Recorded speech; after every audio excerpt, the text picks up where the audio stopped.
So welcome back sa panibagong episode ng Drive Talk. Bago yan, ako si RJ. Ang ipifeature nating sasakyan ay yung pinakapaborito nating sasakyan, lalo na kapag nakaupo tayo sa politika, de joke lang. Sa mga nakakaangat-angat na sa buhay, ito yung basihan.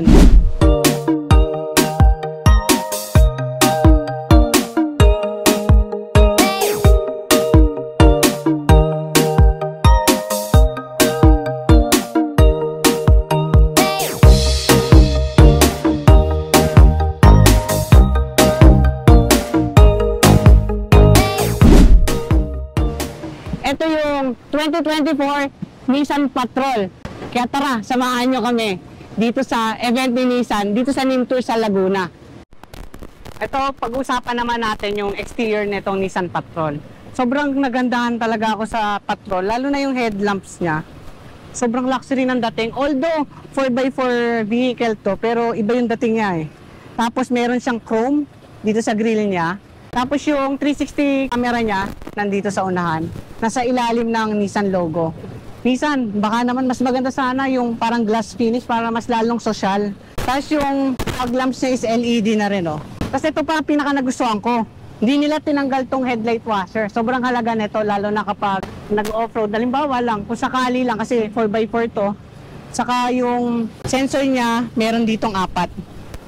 Pagdating naman sa mugs niya, naka 18 spoke alloy wheels, 20 inch to.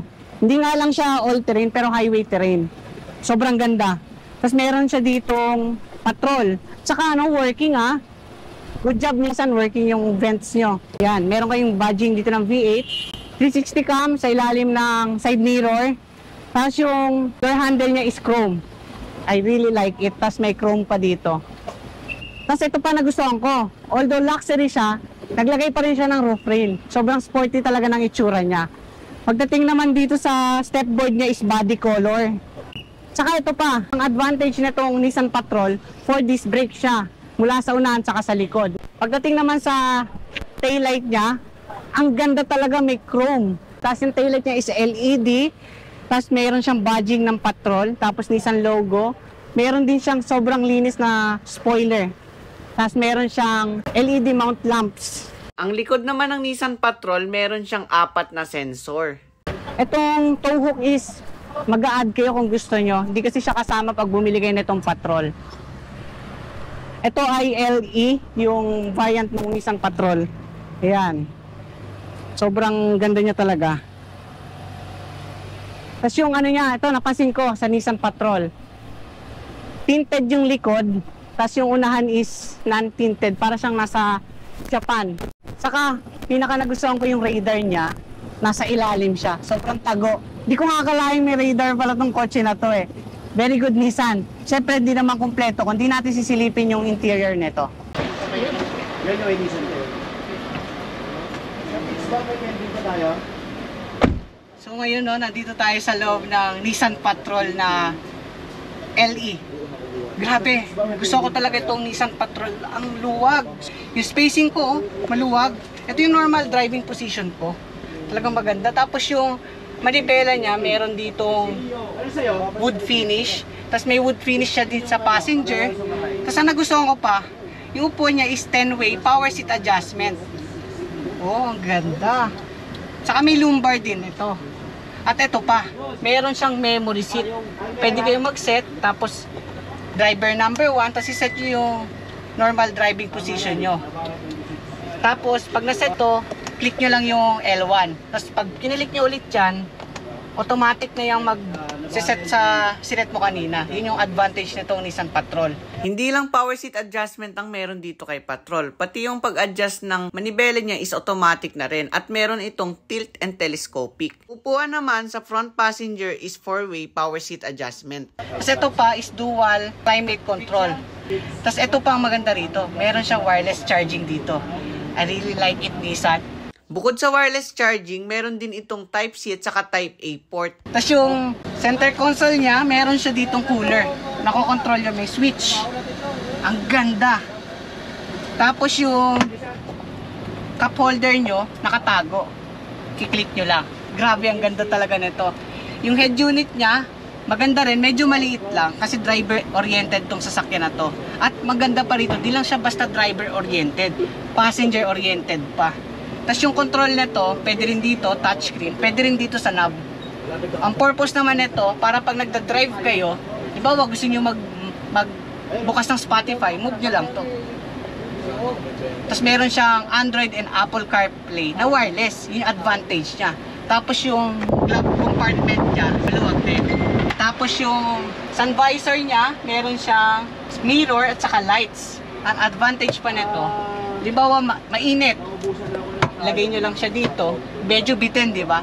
Usod nyo lang. Gumagana to kahit sa passenger. Tapos yung leather seat niya, sobrang komportable, ang lambot. Tapos yung controls naman ng manibela niya, nandito yung cruise control, tapos yung volume na radyo, nandito rin. Hindi ko lang talaga nagustuhan yung piano black kasi gasgasing yan eh, tsaka ito. Pero all in all, sobrang ganda, luxury talaga. Tapos wood finish, yung mga gilid, tapos ito, soft touch. Soft touch din. Kahit yung mga padding nyo dito, soft touch. Lahat ng tatamaan ng braso nyo is soft touch. Maganda pa rito, meron siyang sunshade, LED na rin yung map light, tapos meron siyang sunroof. Ang ganda. Yung sun visor naman sa passenger, meron naman ding ilaw. At saka hindi nagkulang si Nissan pagdating sa grab handle. Meron siya sa unahan, meron sa passenger, meron din sa likod. Silipin naman natin yung likod. Pero bago yan, dagdag ko lang na meron siya mga speakers dito. Pati dito. May welcome lights naman ang mga pinto nitong Patrol. Tapos yung instrument cluster niya, analog, nasa gitna yung digital. At ang nagustuhan ko dito, ang ganda ng animation niya. Talagang luxury. So, lipat tayo sa likod.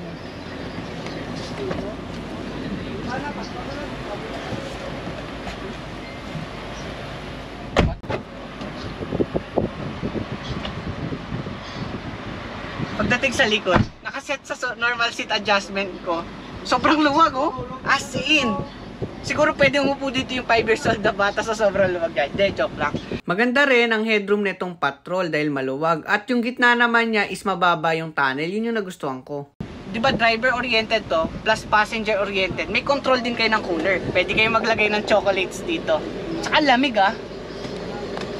Saka ang advantage niya pa, meron siyang aircon vent dito. LED yung ilaw niya. Ganun din sa kabila. Tapos may speaker siya dito, may cup holder, saka leather touch. Oh, lambot. Sobrang ganda. Tapos may wood finish. Tapos yung gitna niya lang, medyo mababa yung armrest. Pero okay naman. Kasi sakto lang yung ano ko, yung kamay. Tapos meron dito ang cup holder. Tapos yung aircon controller niya, nandito sa baba. Pwede nyo siya iset ng auto. Tapos pwede nyo ring adjust. Tapos meron pa tong type C na saksakan. Ay, hindi pala type C, type A na USB. Tapos may pocket dito. May aircon vent din ang paanan ng passenger dito sa likod. Silipin naman natin yung third row. Siyempre di naman kompleto kung di natin sasakyan yung third row. Pero bago yan, ipapakilala ko muna sa inyo yung kaibigan ko nagbablog. If interested pa kayo sa for car vlogs at car edits, follow nyo lang ang channel ko, RM Rico Media on YouTube. Suportahan natin siya guys, sobrang bait na tong kaibigan ko. Tsaka marami din siyang car content, visit nyo lang yung channel niya. Tara, punta na tayo sa third row. Baka maupo dyan. Tayong dalawa. Ay, nakatupi.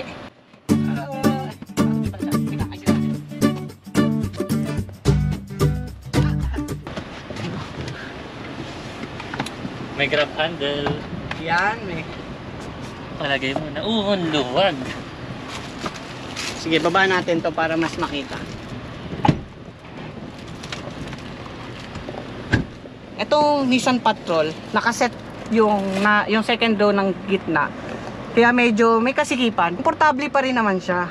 Maganda pa rin dito sa likod. At saka, mas naging komportable siya kasi may rear aircon vent. Tapos may cup holder kayo dito. Ano, Rico? Kamusta ba yung third row dito sa Patrol? Mas maluwag sa inaasahan ko. Oo. Komportable naman. At ito yung maganda. Nakatutok sa akin itong aircon vent dito. Tapos yung maganda pa dito, yung second row niya is 50-50 tumbled. Yun yung advantage nito. Hindi kayo mahirapang bumaba. Syempre, di kumpleto kung di natin sisilipin yung cargo space. Ano, tara, sama kayo. Tara. Ikaw magbaba. Ooh. Ang advantage nitong Nissan Patrol, power tailgate siya. automatic.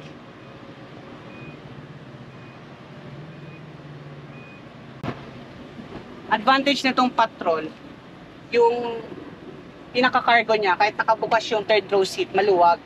Saka meron siyang mga sabitan, pwede nyo lagyan ng tali. Kapag may mga binili kayong importante. Tapos meron kayo ditong 12 socket, meron kayo ditong ilaw, meron kayong extra pocket, kaya lang di kasya sapatos dito.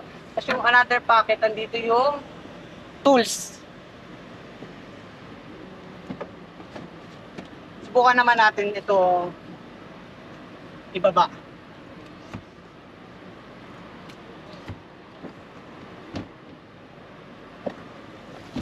Yan.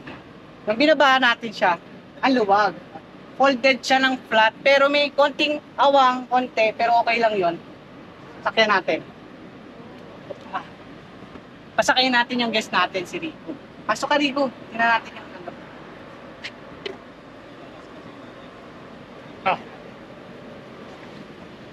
Yan.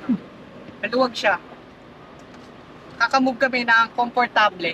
Tapos meron pala kayo speaker dito. Nakalimutan ko sabihin. Pasensya na guys ha. Ito Yan. ba packet ko? Ito. Ay, ito pa. Nakalimutan ko sabihin. Yung third row pala, pwedeng 3 tao yung umupo kasi meron siyang seatbelt. Uy, sorry. Siyempre, di kompleto kung di natin sisilipin yung engine. Tara, sama kayo sa amin guys.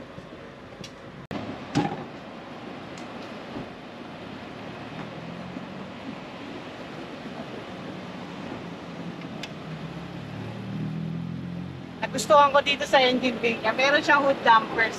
Ang makina naman netong Nissan Patrol is 5.6 liter. V8 gasoline engine. At meron naman itong 405 horsepower at 560 Nm of torque na may 7-speed automatic transmission. Test drive na tayo. Tara.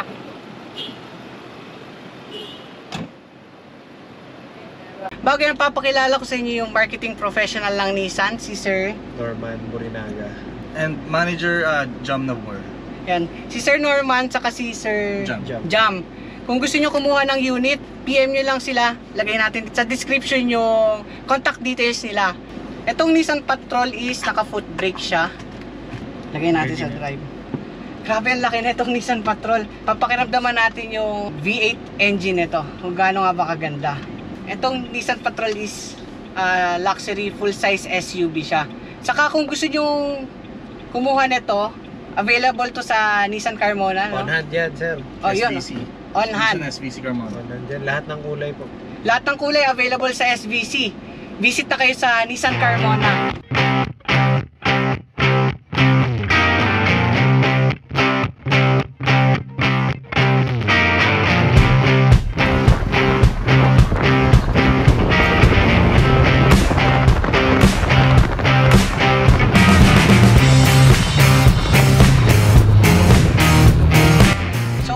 Dito sa Nissan Patrol, ramdam mo na kaagad yung torque.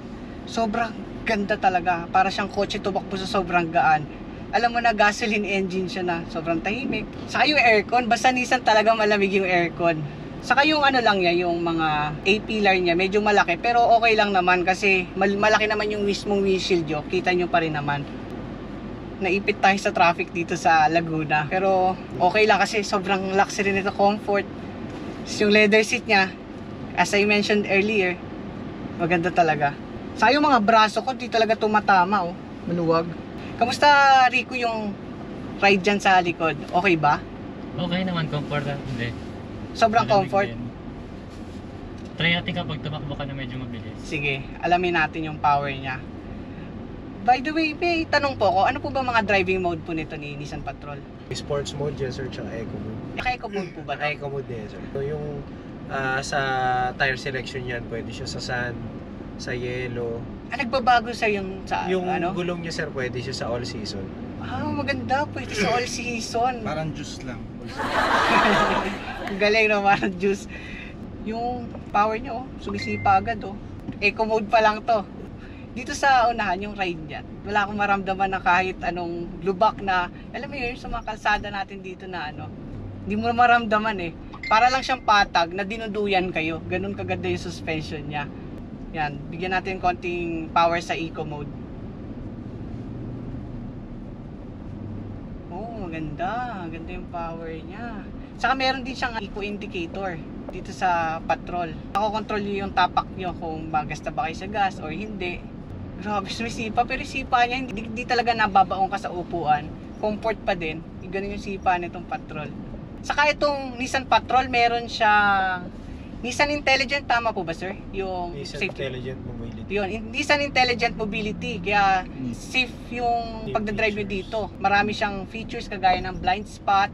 Tapos, meron din tong adaptive cruise control tsaka yung binabalik kayo sa lane 1. Ano siya sir, hindi siya adaptive. Ay, hindi ba adaptive? Intelligent cruise control. Yun, hindi pala siya adaptive cruise control, intelligent cruise control. Ano po ba sir yung intelligent cruise control? The same siya sir ng adaptive, different lang ng tawag. Yun sir, ang intelligent cruise control ay pwede mo siyang gamitin sa mga expressway at 45 kilometers pataas, 40. 40? 40. Oh. Pwede mo siyang gamitin, iset. Then, kung magdadagdag ka ng speed, maintain mo siya na 60. Pwede po. Then, kung bumagal yung nasa harap mo, mag-a-adjust din siya. Tapos, kung bumilis yung nasa harap mo, babalik siya dun sa speed na sinet mo sa kanya. Wow, grabe, ang ganda nun. So, ito. Subukan naman natin dito sa U-turn slot yung turning radius nito. Kasi alam natin malaking sasakyan to eh.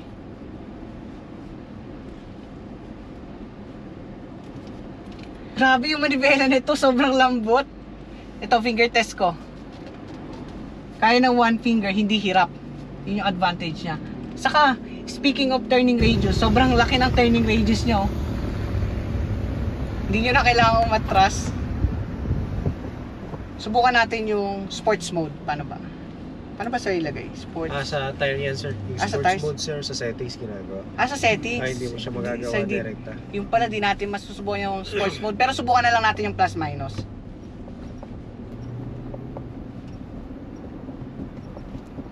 Hindi ramdam yung ano niya, no? Yung pag tumatapak ka sa manual mode, hindi siya yung bumabaon. Pero ramdam mo malakas, pero in a smooth way, yung advantage niya.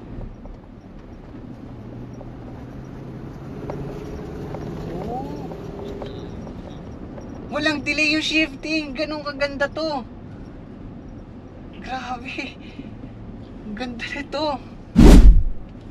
At dito magtatapos yung vlog natin sa Nissan Patrol. Bago yan, papakilala ko ulit sa inyo si Sir Norman saka si Sir Jam. Sir, invite po ulit sa mga viewers natin sa Nissan. Hello po. Kung gusto niyo pong kumuha ng mga Nissan cars, visit nyo lang po kami sa Nissan SBC Carmona. We are located at checkpoint po, malapit sa Ino, Puso. Bibigyan namin kayo ng maraming freebies at magandang deal and syempre yung more discounts na hindi kaya ng. At bago yan, huwag niyong kalimutan mag-like, comment, share at mag-subscribe sa channel ko. Para mas maging updated kayo, click the notification bell. Maraming salamat, kita-kits tayo sa susunod na vlog. Thank you po, thank you po.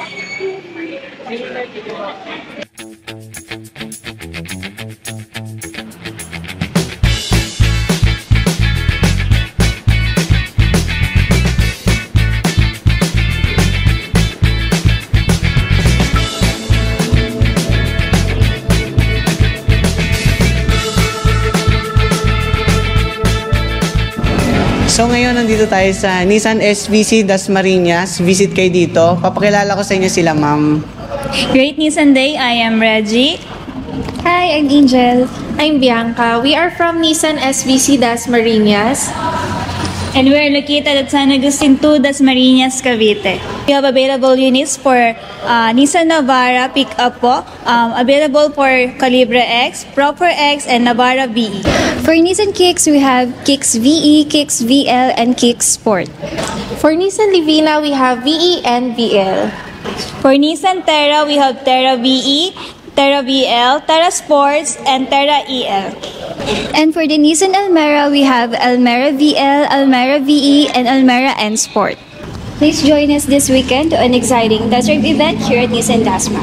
See you!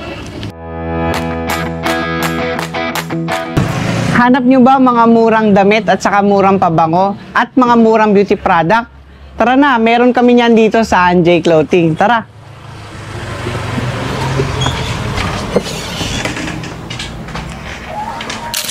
Tapos ang maganda pa rito, meron din kaming mga available na mga lotion. Ito, mga imported namin products. Ayan. May Jergens, may Dove, may Nivea. Itong Nivea namin is body wash. Tapos meron din kami mga Avon lotion. Plus, meron din kami mga sabong panglaba. Saka, meron din kami mga pre-love na damit. Murang-mura lang din. Ayan. Tapos meron din kami mga original na Bath and Body Works na pabango. Galing naman itong Canada. Ayan. At syempre, hindi makukumpleto kung wala tayong mga bags. Ayan. May available kaming bags. May pambata rin. Meron din kami ditong available na mga basketball jersey. Meron din kaming mga available na mga dress. Ayan. Murang-mura lang din ito. Ito namang dress namin is galing din ng Canada. At meron din kami mga pambata na damit. Ito naman. Tapos ang maganda pa rito, meron din kaming mga available na mga panglinis sa bahay. Meron kaming panglinis ng CR, meron kaming liquid detergent, at dagdag ko lang, meron din kaming mga paninda na mga sombrero. At ang maganda rito, reversible hat siya. Pag nanawa ka sa yellow, pwede mo siyang gawing black.